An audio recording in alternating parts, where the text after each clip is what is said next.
There's no worse kind of punishment than being around people who are always agreeing with you. I agree. It's horrible, yeah. And I think social media, unfortunately, puts people in these boxes and silos, and it's not healthy for anyone. It's not healthy for the country, the city. And I think there's benefits to social media. There's good things, but I think that's one of the really bad things. I agree. I mean, and yeah, there are good things. Like, we wouldn't have met each other if it wasn't for social media. Correct. Right? Like, you wouldn't be able to. I think the purpose of social media is to get as many perspectives out into the world as possible so that people can, like, kind of come together and really wake up to what's happening around them and change the world for the better. But if you use social media to facilitate an echo chamber, you make your world really small. Right. And it's in a really bad way, because I think you should make your world small in terms of the people you associate with and trust personally. Right. But you should definitely make your world really big in terms of the ideas that you expose yourself to. Right. So that your community grows and has the best ability to adapt to a changing universe. Because the universe changes at a rapid pace, and if you're stuck in an echo chamber, you can't appropriately adapt. Correct. And I think that you nailed it on the head. I mean, I think that social media has brought people together unlike anything in the history of human civilization. The fact that you can meet people you would never meet across the world, across the country, across the city. The fact we wouldn't have met before social media, would have been very unlikely. Never, yeah. But you did this podcast. I started checking it out, following you. You followed me. We talked. You called me, my firm. I thought you were kind of crazy. What? And I realized that. Get out of here. And I realized, no, he's not crazy. He's an interesting guy. And then, here we are. You thought it was crazy? I didn't know. Somebody's saying they're calling me from the internet. You never quite know. But I didn't know you at the time. I had heard you run for mayor. I saw the belt. I knew the belt. But then we became friends, and we were messaging, and now we finally get to meet and do this. I think that is the true benefit of social media. Yeah. And I think that, I know you have stories like this like I do. There'll be people on social media that think I don't like them, or people would think I wouldn't like them. And then you meet in real life, and it's just normal. And you know the interests y'all have. You may disagree with some things, but you know the interests, and it's a unique way of communicating. And then I've become friends with lots of people I've met online. 100%. I think a lot of people need to understand that, like, nobody's ever their best self on Twitter or Facebook. Right. And I think that, like, you look at what somebody says on social media and you're like, okay, cool. This person's saying this because they're behind the screen and you're exposed to a lot of information. Right. And the way the algorithm of these companies, it's designed to make you angry, and it's designed so that the more controversial shit you post, the more you get engaged. So it's like this, like, weird, like, it's almost like a demonic video game that you're playing. Correct. Like, to put it in, like, the simplest, like, terms possible, it's like you're playing this, like, weird demonic video game where you're trying to get as much engagement as possible, and people just try to experiment and say crazy shit to get engagement. And I think once you understand that, you're like, oh, this guy's probably totally different in person than they are on social media. I totally agree. There's a guy that I won't name, but he's got a big following here. We kind of got into it on social media, saying things to each other we would probably never say in person. Never say that, yeah. And he messaged me because he was upset about somebody else that had tweeted on the thread, who I have no idea who it is. And I didn't think what this guy tweeted was acceptable, and he deleted it. But this guy messaged me, and he said, hey, man, I know we don't like each other, but just a heads up about this other guy. And I wrote him back and said, hey, man, I don't dislike you. I never met you. Yeah. You know what I mean? Like, we've had, like, 2 Twitter exchanges. I'm confident if I met this guy in real life, we'd be cool. I agree, and I think that's the problem with Twitter. It's like there's so much animosity from 180 characters or 240, whatever it is, that everyone thinks they don't like each other. But you talk to them and you're like, oh, this guy's awesome. Like, okay. Yeah. Yeah, you're like, okay, we disagree on this, but it's cool. We agree on other things. Like, exactly. Like, that I'm, like, friends with, like, Kassar's, like, field director? Yeah. Like, I've hung out with this field director. Right. Right? And I hung out with, like, Jacob Aronowitz before. Right. Right? And I was in the same for a minute. I was in that same, like, canvassing union because I was really upset about the Permian Highway Pipeline, and they were doing something about it, right?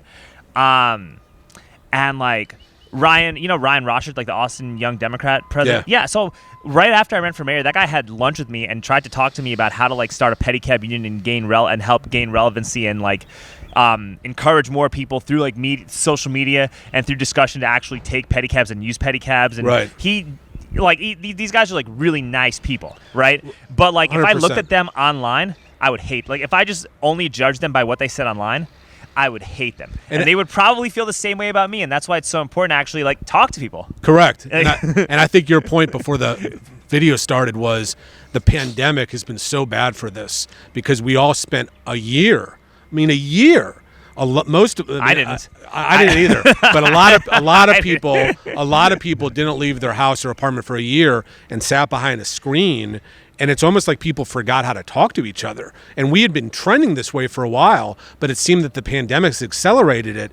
And it would just be a nice thing if everyone could come out, meet at Zilker, meet wherever, and just talk to each other. We just don't see that anymore. I agree. And that's another reason why when I do this podcast, like it has to be face-to-face, no ifs, ands, or buts, because when you talk to people face-to-face, the interactions are always more pleasant when you're with someone face-to-face 99.999% of the time than when you're behind a screen. Right. And I think that we need positive interactions more than ever. Even if you disagree, it doesn't matter. Like, and I think you know who does a good job of this is Brad Swale. Yeah, totally agree. I was watching the Jack Craver episode, and I'm just like, holy shit. Like, this guy kind of sucks when you see his Twitter profile, right? But when you actually listen to him talk, like, I kind of like this guy. Like, I actually want to meet him and talk to him because he was, like, actually a pretty smart, like, reasonable dude when you talk to him in person. I think we can't lose sight of that, man. Like, we cannot lose sight of that.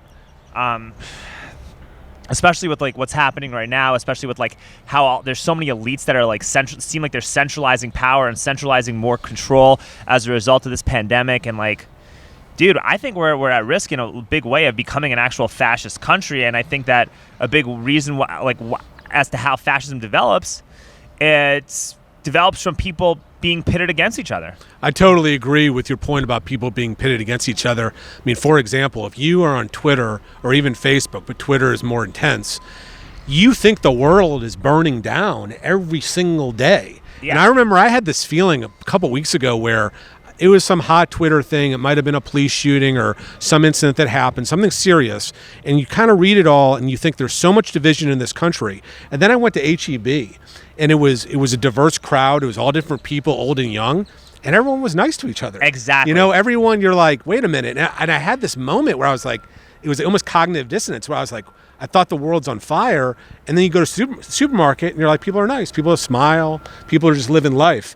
And I think that kind of to your point, what's worrisome is that if everyone believes the world is just what they're seeing on Twitter, then they start thinking that's the world, and then it heads down a very bad path. I agree. The best thing I ever did was take a 2-month break from social media after the first BLM protests in Austin. Yeah. And I didn't look at any social media, didn't look at anything, barely watched any news. The only thing I really focused on was like the stock market and like Bitcoin and all that stuff, right? And then when I'm interacting with people, I felt way happier, way more positive. Like I just felt like that break gave me like a chance to actually recharge and like have discussions or like think about things in a really level-headed, right, objective manner, and we gotta keep that. Right. We 100% have to keep that. And I think that like we gotta approach what's happening locally with that same manner. Right. And there's a big election coming up in May, and I think that one of the reasons I wanted you on too is to talk about these prop items. Sure. And I think there's like A, B, C, D, E, F, right? There's 6, right? There's 6 prop items. Yeah. No, it's 8. No, 7 or 8. 8. It was a lot, 7 right? or 8. I mean, there was one I got there, and I even forgot. I voted yesterday. I forgot one of them was on there. I mean, there's so many. There's so many on there. But I think the biggest one is the homeless thing. Right. I think that's the thing that everyone's really trying to like create and stir division up. And I think that's the one that's generating the most extreme amount of thinking with the homeless. That's my opinion, right? Right. And so I don't know if you knew this, but when the homeless thing first passed in 2019, I had no problems with it. Right. Like when they said, hey, we're going to get rid of the camping ban and all that stuff, like in the beginning of it, I didn't care. I figured, you know what, man, there's a problem with how the homeless are treated. I met Ann Howard and like that lady Carol Bridget, I forgot her last name, but it's like this Polish Eastern European name. Yeah. I talked to them. They were like super nice people. They like explained like some of the problems with like incarcerating homeless people. Like I was like, yeah, you know what, man, like maybe we shouldn't criminalize these people. Maybe we should give this a try. And none of that bothered me at first. It didn't bother me. Because it wasn't affecting like how I made a living. It didn't affect me as a pedicab driver. Like it didn't affect what my rent was going to be like in Austin. Like I didn't see it affecting me, right? But then like all of a sudden, like you start seeing some consequences. Like holy shit, the city's now like flooded with homeless people. You see camping in areas that they said they would never allow camping. Right. You know, the Adler's shutting down my ability to make a living, and they are not only are they not providing any help or relief to us, or seem to even care about providing any help or relief to us, but they're providing tens of millions of dollars, now it's over $100 million, to further a problem that they exacerbated. Right. You know, and then all of a sudden I'm like, you know what? Pardon my language, but fuck this. Like, this has to. We gotta bring this thing back. I think there needs to be a middle ground. I agree. Right? And I just think, I don't understand why that's so controversial to say. I don't believe we should be putting homeless people in jail. Same here. I mean, I don't think many people actually believe that. Dude, and there was this little Twitter troll who was like a week ago was saying that both me and you want to just think that the solution to the problem is to put homeless people in jail. I'm like, no, I don't want to do any of that stuff whatsoever. You just got to create a healthy deterrent to like not overwhelm the homeless population in Austin. And what they're doing right now is literally overwhelming the homeless population in Austin. And then the more homeless people you attract in a confined area, the harder it is to even get out of homelessness. Right. Because you literally are surrounding people who might want to better themselves in a super toxic environment. It's like you create these tent cities. It's almost like a mini jail environment. Like, it's negative. Like that type of environment makes it harder for people to get off the streets. Right. I think that the truth is there's two narratives with homelessness, or people experiencing homelessness. There's the first narrative of a person who's truly down on their luck. They lost their job, they got evicted, and they need help, and they are on the street. I don't think too many people in Austin would not agree. We need to help them, whether it's nonprofits helping them. I believe the city should help them. I believe programs should be in place, and those folks should, who want help, get help. But the other narrative, which does exist, are people that actually want to be on the street. Yeah. And I'll give you an example from my law practice. A year ago, right after the shutdown, I got a call from a mother whose daughter was tragically killed by a drunk driver. She was 30 years old. This was right after the shutdown, so no one was on the street. You remember that? Like, nothing was going on. So she was on the street by Anderson Mill, and the drunk driver was being followed by people. The guy was so out of control, he hopped up on the sidewalk, ran her over, killed her. So tragic. So I signed up the mother. The mother was a lower income woman, and we got into the case, and I said to the mother, I said, well, listen, this young woman was 30 years old. I said, why was she on the street? Why was she there that night? And there was a long pause, and this mother said she wanted to be there. She lived on the street. And I said, so she liked it? She was camping out? And she told me some things. This young woman was going through some stuff, but she could not get her off the street. And I think that narrative, that type of person, that is not a small number of people. No. And I think that those people, I pray for them. I hope they get help. But as you know, if somebody doesn't want help, you can't help. They're not going to get help. You can't help somebody. You cannot help somebody that doesn't want to help themselves. Right. No matter how hard you try, you really can't do that. And I think that when you try to like spread your energy too thin to help everybody, you actually like are hurting the people that want help, because you gotta allocate your energy to the right people, right? You know, like, does that make sense? Like, right. I mean, so my view is this: is all I think the city should be doing is saying, look, people can camp here, people can't camp there. I mean, why can there not be some rules? I'm not saying that there can be no camping whatsoever. There needs to be a middle ground approach. Agreed. And when you look at the trail is the crown jewel of Austin. I mean, there's like 3 million people use the trail each year. And when you see what the trail is becoming, you've got 50 to 70 tents now on the trail. What happened when it's 150 or 250? That's not just a hypothetical. You talk to people in Seattle or San Francisco, that's where it heads.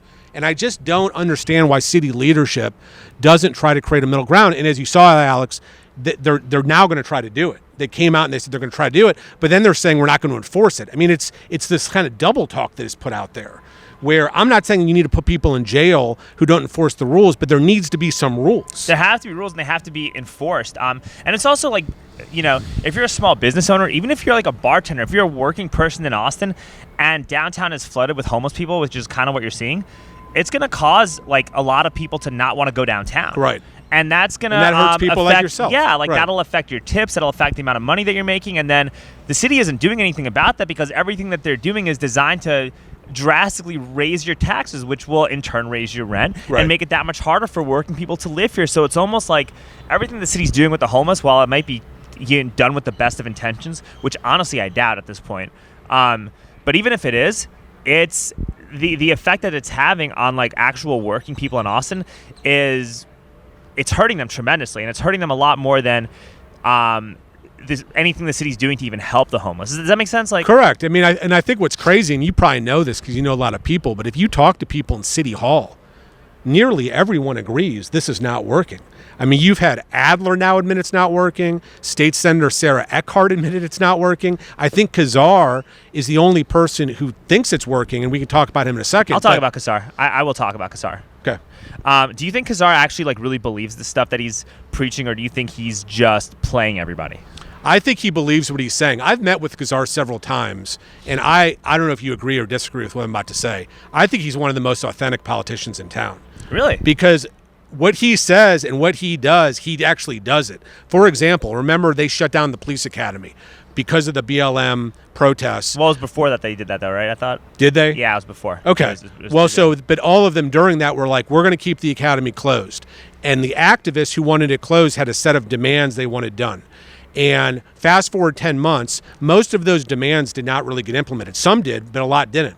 So they vote to reinstate it, and all these people flip the vote back and say, well, we need to reinstate it now. There were 2 abstentions, but Kazar was the only one who voted no. So I think that's staying true to what he believes in. Or maybe he just wants his group of activists to like continue staying loyal to him, and he's just pulling a stunt. But I think he's always been, I mean, when I talked to him in 2014 when he ran, he never told me he was in the Democratic Socialists. Really? So I didn't ask him. Democratic Socialists were not as effective as they are now. You know, Bernie had not even run at that point. Or yeah, he had. Right? Yeah. So I'm not suggesting Kazar was misleading me. He just, we never really got to it. So, but I think that he is full-blown DSA, perfectly is right.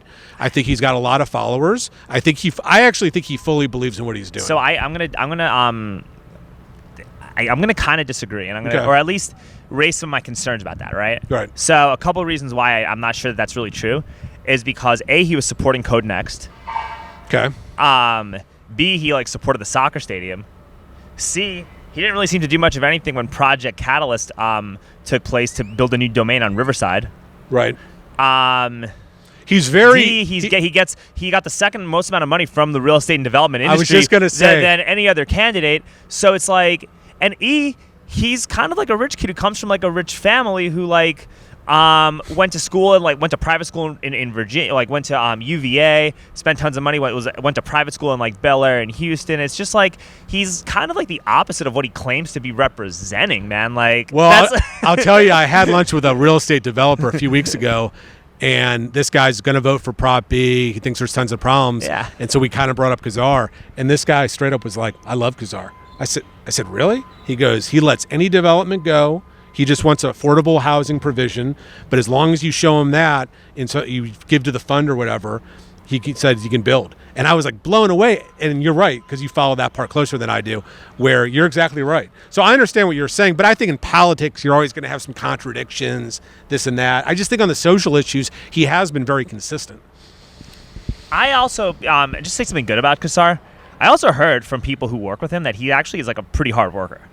Oh yeah. Like he actually like takes this seriously. He like works like 13-hour days. Like he's about what he really does like work really hard to do what he wants to do. Even though I think that it's kind of having a disastrous effect on Austin, you still got to give him credit for working hard. And I think another reason why a lot of what Kazar wants is having a disastrous effect is because whenever you propose like bold sweeping changes, it's just really difficult to implement bold sweeping changes if everybody that's on the council or that's involved in the city isn't working as hard as you are. Right. So does that make sense? So I think that a reason why some of this stuff is failing miserably, it's not even through his fault. It's not even his fault. It's the fact that like you got these other council members that like, or like the Flanagans, right, or the POs, or these like the Natashas. I mean, I don't know too much about Natashas. Maybe that's not the best example. I'm just throwing out names. But you got these other council members, right? And you got like maybe these developers and whatnot that throw themselves behind Kazar because A, they can benefit from that. Right. And B, you know, they don't, when it comes time to actually put the work in to like make this equitable and actionable, they don't have the self-discipline or the genuine interest in helping to actually put the work in. So they'll just do it for political clout to appeal progressive. They won't put the work in, and then you create a half-assed plan, and you can't half-ass progressivism. Right. It's a lot harder to be a Democrat than it is to be a Republican. Right. I think. Does that make sense? Yeah. I mean, I think that I agree with you on Kazar. I've heard he works hard. I know he works hard. And I do think he's in public service because his vision of what he wants to have happen, he believes in. And that's where I'm getting at. I do think he's authentic more so than some of these other people on council. That's my view of it. Now, I don't agree with a lot of his policies. And I think that a lot of the policies he's pushed are not helping the city. But I think that he did a masterful job last year of taking over that council. I mean, he was running the council. I mean, he was running the council over the mayor, who's 40 years older than him. But that's kind of weird, though.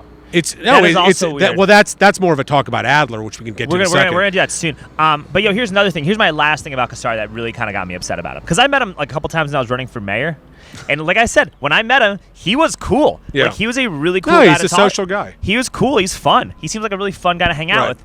But then, like, you're proposing shutdowns, you're proposing lockdowns, you're telling people not to go to football games, and you talk about how you care about working people in Austin. Like, everything that he was doing with regards to, like, COVID was hurting working people like myself. And then you were the one, you wanted to do a curfew at the end of December for New Year's. I wasn't even able to get unemployment federally during that time frame to get the extended benefits. And you're telling people, you're saying, hey, we love working people, we want to address income inequality, and then if that curfew that you wanted to do actually got implemented, you would be like directly hurting people with your actions. So it just like that hypocrisy just like it just really rubbed me the wrong way, man. You know, like I hear you. But that's COVID, man. I mean, that's beyond Kazar. I know. We're in agreement on the lockdowns. I thought they were totally insane. I thought it's total bullshit. But that's my take on it, and that's why like my attitude towards like the city has just kind of been like rubbed off the wrong way, because it's like, oh, you say that you want to help working people, but you're just only helping developers and technocrats and like people who are super rich, right? And that's what upset me, man. Like that's the honest take. But there's other items on this. There's other things on this agenda, right? Like there's other ballot items. I think we talked about the homeless thing enough, right? Like we I think we went into like why it's. Do you think it's going to pass? I think it's going to pass. I think people are a lot more motivated to vote to get rid of it than they are to keep it. Right. I 100% think that. I also feel like the city did a horrible PR job with this too. Right. Like, if you really want to like decriminalize homelessness, you got to be issuing out success stories of people who are actually benefiting from it, and they barely did that. So it's like, if you're barely doing that, there probably can't be too many success stories, right?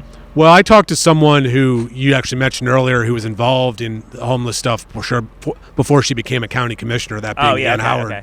And she told me, and she was running, that she didn't like how they rolled it out, meaning she felt they needed more stakeholder buy-in. And Echo had apparently advised the city, don't do day to night change at 3:30 in the morning, which they did. And so, I think she was for it overall. But I do think that whenever the city council passes something at 3:30 in the morning, which happened here, and I've been in Austin 20 years and been involved in other politics with the city, it's never a good thing. It's they're trying to ram it through, and I think that, like you said, they didn't sell it well. And they did a horrible job. And then they also, it didn't seem like they really involved the community in it. Like, it was literally like we talked about earlier with echo chambers in the beginning of this. It seems as though the city was making decisions based on an echo chamber, and they don't really seem like they were very welcoming of dissenting voices. That's what this city council really feels like, and that's why such a good reason that Mackenzie Kelly got elected, because it gave a dissenting voice to the council, which is so important. But I totally agree. And let me just say this also. I think it's the height of hypocrisy that it is illegal to camp at City Hall to this day. And that was after Occupy Austin, if you remember.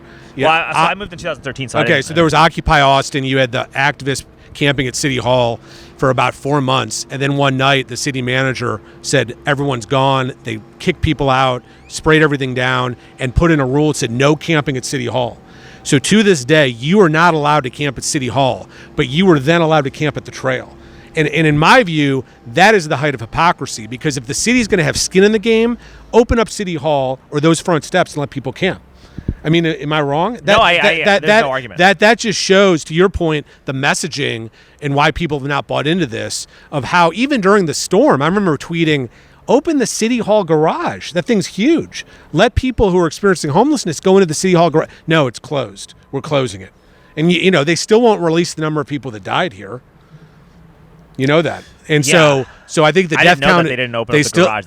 They did not open up the garage, and to this day you can't camp at City Hall. And that's where I'm very disappointed with Adler on this, because how can you sit there and tell people it's okay that the people are camping on the trail, but we're not going to allow them to camp at City Hall? It's such a, you know, Marie Antoinette kind of thing. Like, I'll stay on my perch here and y'all have to deal with this, but at City Hall, we're not going to have people here. It's nuts, man. It's crazy. No, I agree. You know that I proposed using parking meters to help facilitate donations to homeless organizations? Yeah, I remember that. Yeah, and nobody listens to that. Right. Because I think that if you made it so that this is a voluntary thing where it's community driven, more people would have skin in the game, to actually want to help. Well, don't you remember they tried to have a Austin First or something where they tried to get local donors and businesses to donate, and they were trying to raise $3 million, and they raised $100,000. This was right when all this started in 2019. And so they're saying this now again, that we're going to try to build a community organization, and that's fine. But again, I think you can sell it better if you're going to say, look, we're going to have designated areas where people can camp. And at those areas, we, the city, are going to put water in, sanitation in, security even. But in other areas, we're not going to allow people to camp there. And then we want everyone to come together and try to raise money. I mean, I think that could work. Yeah, well, I think the other problem, too, is that you cannot trust a city council that doesn't communicate with its voters. Right. And that's really what's happening. Most of our city council, they do not really respond to messaging. They don't want to hear you if you disagree with what's in that echo chamber. They are just not really accessible. The fact that they're not even having in-person meetings is laughable at this point. Totally agree. And then so let's talk about these other prop items. You got Prop C, where they're shifting police oversight. That's a council appointed, right? And right. My honest opinion, Adam, is that I don't think that's a horrible idea, but the only reason I'm voting no for it is because of who's on the council. I can honestly say I haven't researched that enough. I know that Kazar tried to put that thing through. If you recall, or maybe you don't recall, I used to do police shooting cases in the early part of my career. So this police monitor has gone through many different transformations. There's been many different departments. I think it's important to have it. But at the end of the day, unfortunately, there's still going to be these shootings that occur. And I think the city has actually gotten a lot better in how they respond to it. But tragically, these things happen. And I think that the city and that everyone needs to work to try to decrease these things happening, obviously. But in terms of the ballot, I mean, I really don't know enough about it. Yeah. What do you think about, I know that we both hate the strong mayor thing. I think that's going to go down in flames. You don't think it's going to be close? Yeah, because all the progressives don't want it, the conservatives don't everybody, why would you want to give a guy like Steve Adler more power to actually, more executive power based on how he's handled everything this past year? I think what's so funny, kind of what you're getting at, is you've got the Republicans, the far left progressives, the unions. I mean, it is the strangest collection of bedfellows who are all vehemently opposed to this thing. And it's has that ever happened before? Well, with the soccer stadium a little bit. Yeah, I guess you had a lot of right-wing people that were teaming up with super progressives that were speaking out against the soccer stadium. Right. So I think that the thing that upsets me about the strong mayor stuff is the way these guys have messaged it is they're saying the current system's racist and the current system is a Jim Crow system.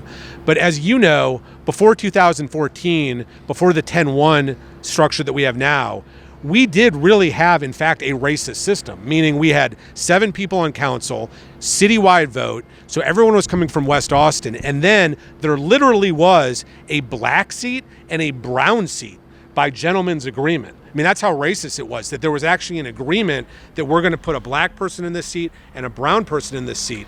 So then thankfully, I was a big proponent of 10-1 of saying, get rid of this system, let each district have a representative.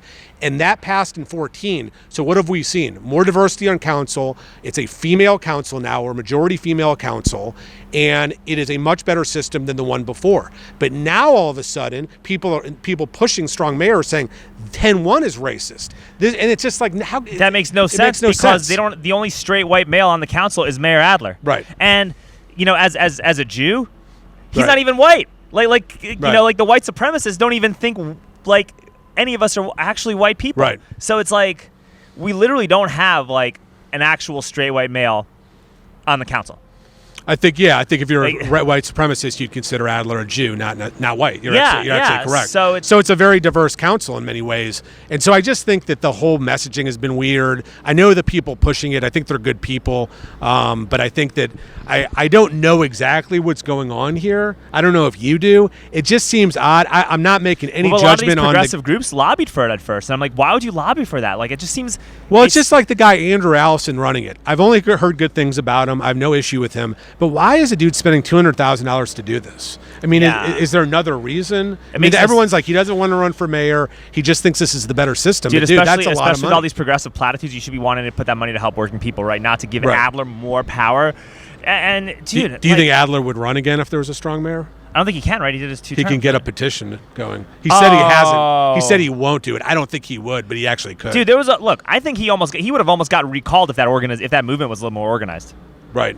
I think a recall would have actually happened had that movement been more organized. I think he would have gotten recalled. I mean, it's interesting. He won re-election by 40 points. I saw a poll recently that his favorables are underwater. Yeah, and I don't know. Dude. Even if he's a little above water, it's amazing to think if he ran today in a re-election, he wouldn't win by 40 points. I mean, I don't even know how that guy could even like. I don't know how this guy could even like show his face in Austin now. You're that upset with him? Yeah, honestly, yeah. If I were to see Adler right now, I wouldn't even shake his hand. Like I would if I actually had to interact with Mayor Adler right now, based on everything that's happened this past year. Even though luckily I've been okay. And is it because the lockdown? Everything, yeah. I wouldn't even face him. Like I would turn my back to him if I saw him. Well, that's rude. I know. Fuck that. No, fuck that guy. That guy's literally been ridiculous. You think so? Well, we can talk it out. We'll talk. We'll talk this out. Tell me why. Tell me what he's done in the past. Listen, I think the second term has been a disaster. I've been on record about that. But I don't think that. I think he. Well, I'll ask you. What do you feel he's done that's been that bad? The lockdowns, okay. Which I understand. Like you don't know the data, so you want to be safe and whatnot, right? But when you did these lockdowns, you did nothing to like help any of the people in the service industry who got affected by this. Okay. Like you did nothing. You could have had fundraisers. You could have like donated a portion of your salary or donate. He doesn't take a salary, but you could have donated a portion of some of your worth, which is over $30 million or $300 million. His net worth is insane. You could have donated some money to actually help like the bartenders or servers or people in that industry get ahead or stay afloat. You could have done that. You could have been on the phone with you could have been talking to Doggett or some of the senators that you're close with to make sure that small businesses got helped out a little bit more. When you defunded APD, you could have given some of that money to actually help small businesses. Not a penny went to doing that. There's so much that he could. So you have personally been affected by it. Yeah. Personally, like my friends have been affected by this. Right? Like a lot of us have really been affected by this in a very negative way, and I'm okay, but it's like the owners, like my boss Nathan, he's affected by it. You know what I mean? Like I was worried that we might have a pedicab shop because a bunch of riders aren't working. Like how much money did Nathan get? Right? Like how much money do like the music venues get? The music venues still haven't really even gotten any money from the Heels Act. Remember not the Heels Act, the Save Our Stages thing or whatever. Right? Like, what happened with that? Did they get any money? No, nobody has gotten any money from that yet. Like it's egregious. And then Adler's telling us to stay home. You pushed a $7 billion rail, and you took a private jet to Cabo when you're shutting down small businesses, and you pitched a $7 billion infrastructure project to fight climate change. Then you're going to go to fly Mexico on a private jet, which is literally how you make climate change and future pandemics even worse. And then you wanted to implement a curfew like right afterwards. Like no, dude, that guy does not deserve. that guy does not deserve my respect after this, man. Like that's my opinion on all this. Well, the one thing I'll really agree with you on is that stuff over New Year's was ridiculous. I mean, and I know Andy Brown, the county judge. I went to law school with him. I like him. And I, like I told you, I know Adler as well. But at that point of the pandemic, okay, if you want to go to a bar, if you want to go out, go out. I mean, remember the AG had to come in and get the thing overturned. Yeah. And that wasn't in March. That was in December. And then suddenly everybody is going out. People had been going out.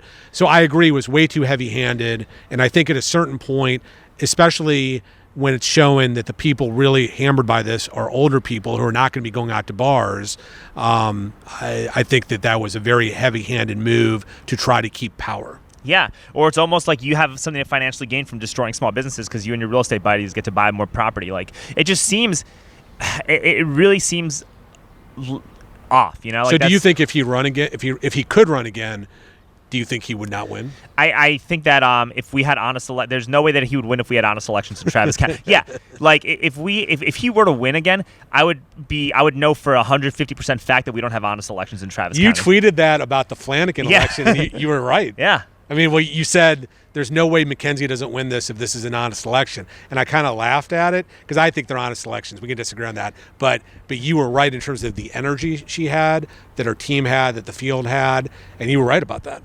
Yeah. So I also don't know, man. Like, because if you look at 2018, I think there was some weird stuff that happened in 2018.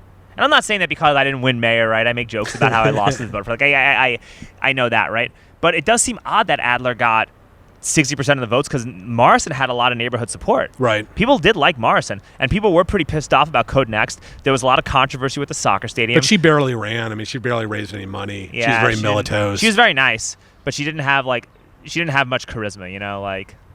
I'll put it to you this way: if she had the charisma that I had, like she would have taken home that W. I think 100%, guaranteed. 100%, fact. I mean, guaranteed. But what I was saying though is that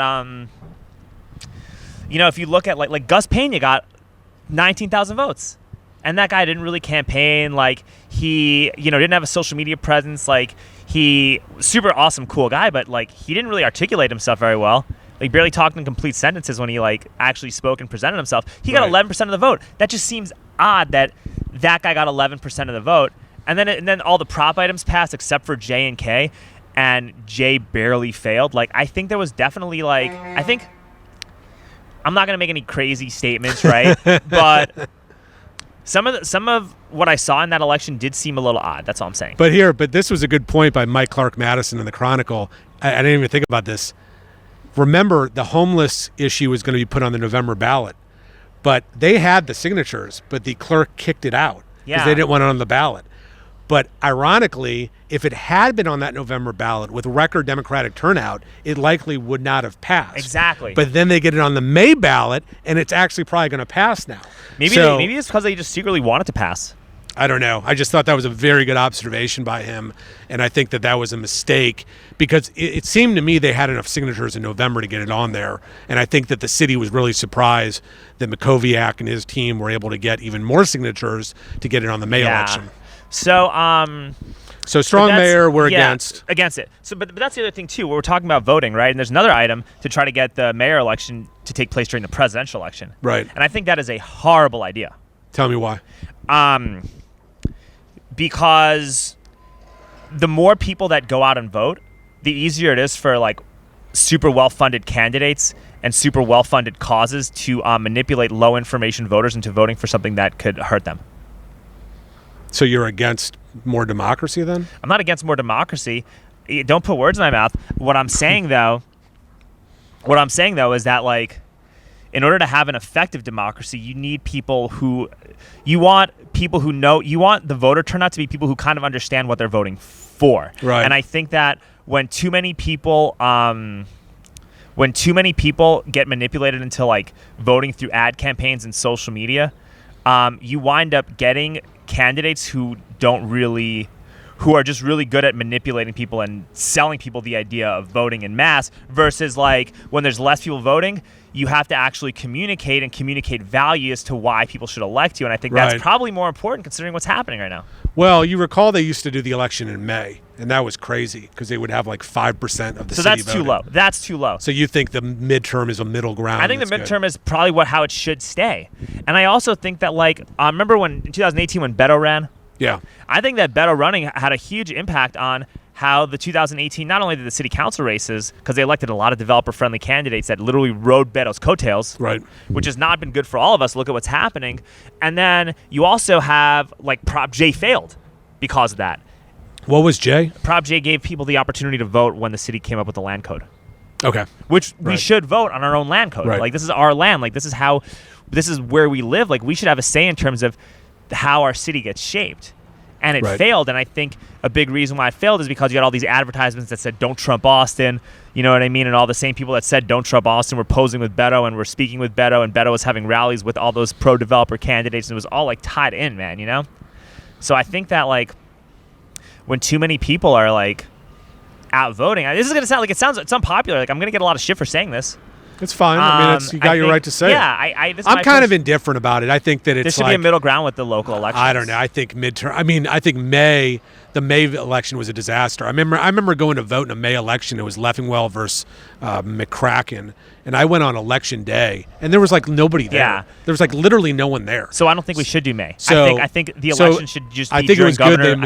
I think that's fine. Yeah, I think it should just keep it gubernatorial. Yeah, that's fine. Because then the people that vote are actually, you get a lot of people that are like aware about what's going on with the state, and people that are aware about what's going on in the city. And I think that when you vote locally, you should be voting for something that is in relation to what's on the ballot. Right. You know what I mean? Because like a lot of times, like you could have a president that's really popular or unpopular, you know, and then you get another like neoliberal president that hitches their coattails to either to or against a certain presidential candidate.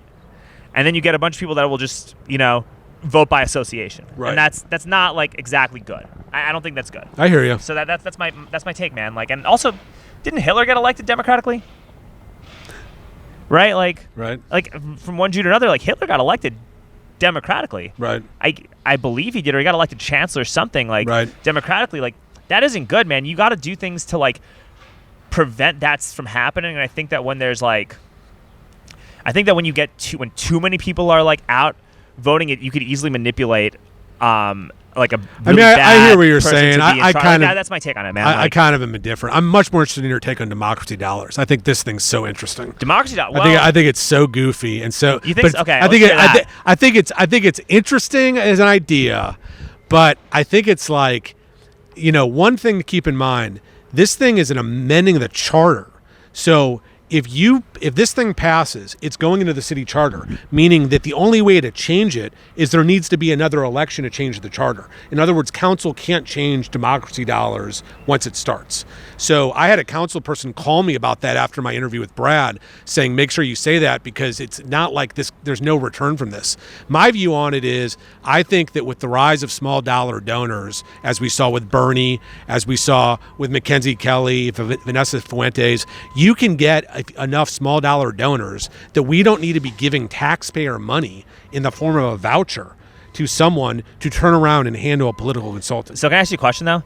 With that, are these going to be like new taxes that we're paying for this, or is this stuff that we're already paying for that's just going to be allocated? I think it's just allocated. So that doesn't bother me that much, man. Okay. And here's another reason why. It's like if I ever run, like I know I'll be like that might actually help somebody like me running, right? Because if you're all of a sudden given 25 democracy dollars, I'm just like, well, the choice is really simple. Just give it to Alex Stranger. Right. You know, like. But now with your podcast and your newfound momentum, if you run again, you will have a huge army of small dollar donors because you're much more well known now.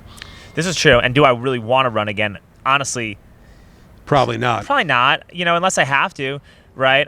Although you need to go reclaim the mayor belt, Adam Loewy. Look, you have to come out and reclaim the mayor belt. I mean, and we don't need to talk about your political ambitions yet, but I'm just saying, like, I'm just echoing what a lot of people are saying, on Facebook, on Twitter, on the streets. That Loewy needs to get the belt. I think getting the belt would be an honor. I think this next mayor election is going to be a very difficult one because you're going to have a lot of very good names in it. Yeah, like Adam Loewy. And listen, Adam Loewy, personal injury life. If you've been hurt or injured in an accident, that's right. But don't you think at a certain point that how do you see the next mayor race playing out?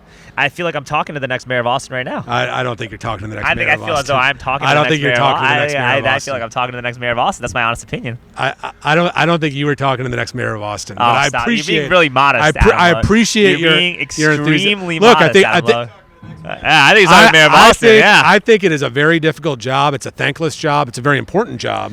But I think that whoever the mayor is going to be needs to do a better job than the current mayor in trying to bring the community together more than what we've seen in the past 2 years. I fully agree with you. And I think that you got the right temperament. You understand what it takes. I think you do a great job. But anyway, we're not going to harp on that.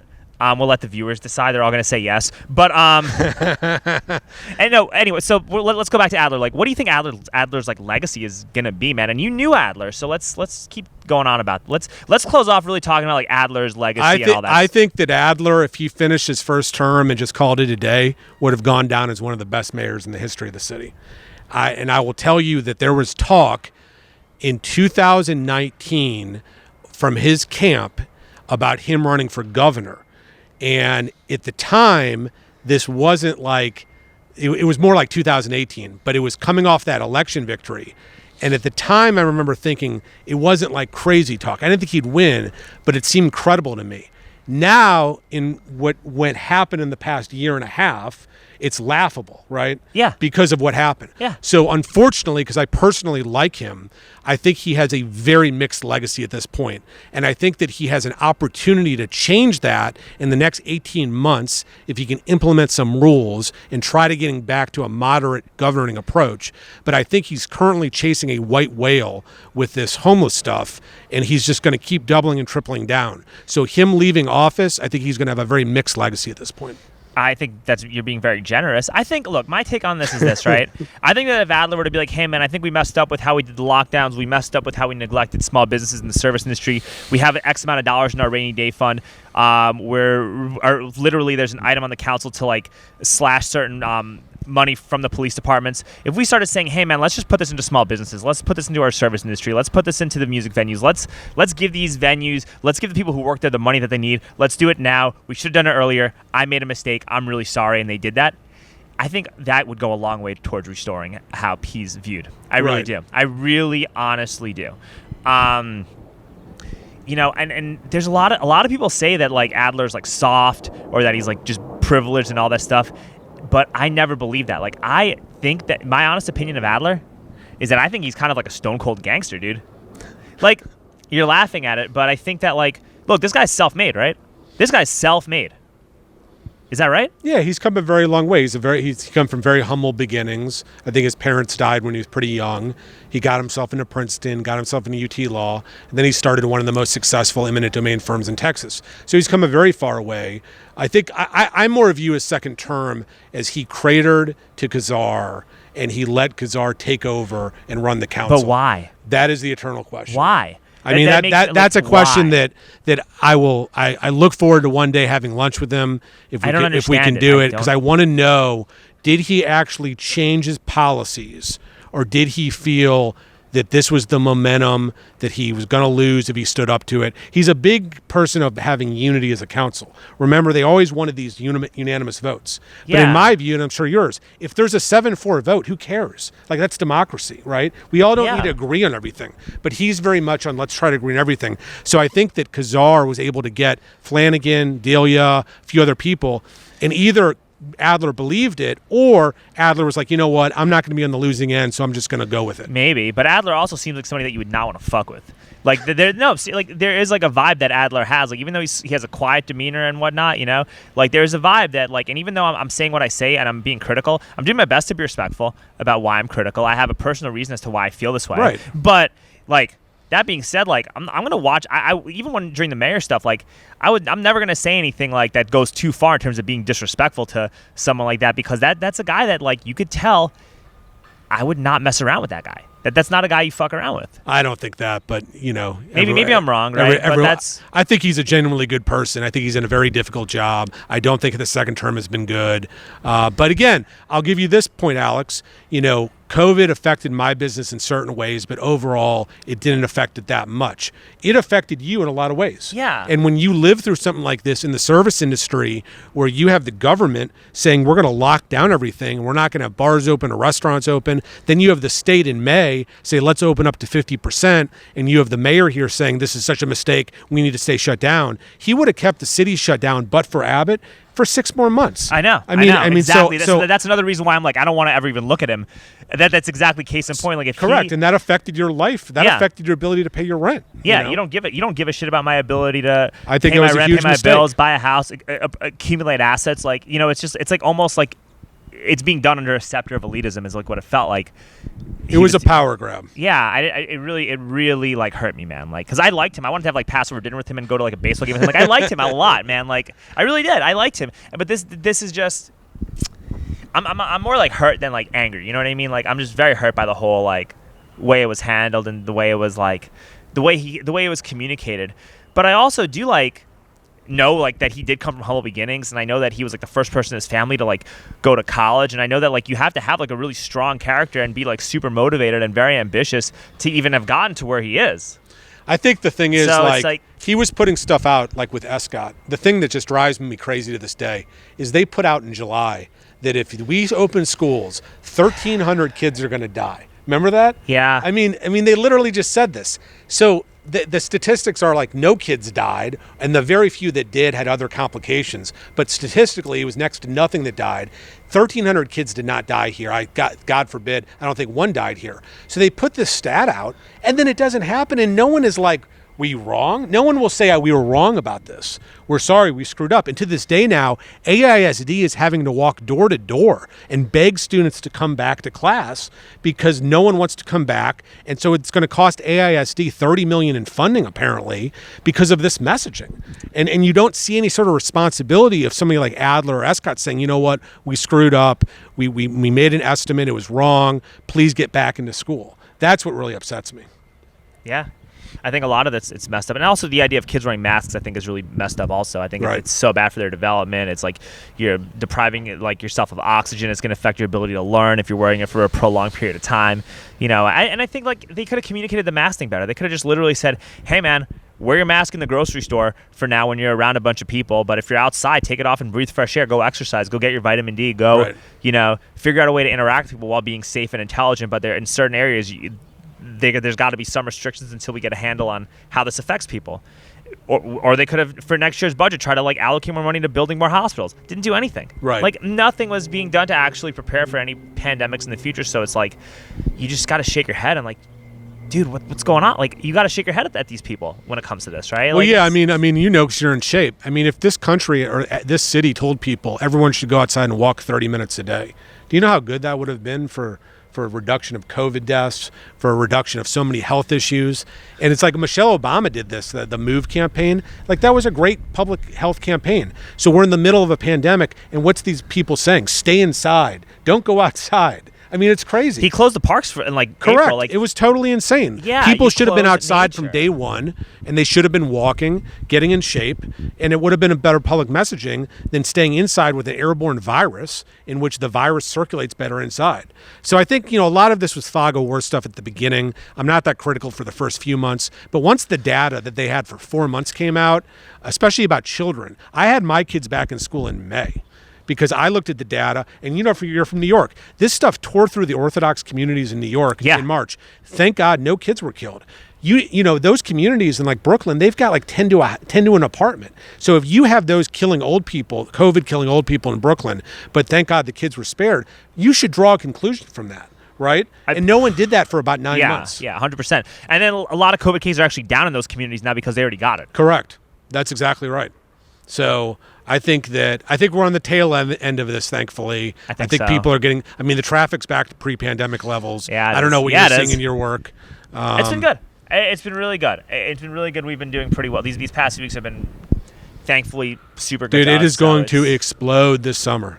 Let's hope. I mean, right? it's everyone is You're doing going a to really be smart thing putting your name out on these pedicabs. So I'll tell you this. I'm honored to do it. I'm honored. We're honored to have your name plastered on the on the pedicabs. But anyway, Adam, thank you so much for coming on. Thanks, man. This was great. Hey, Adam Loewy, ladies and gentlemen. If you've been hurt or injured in an accident, this is who you call.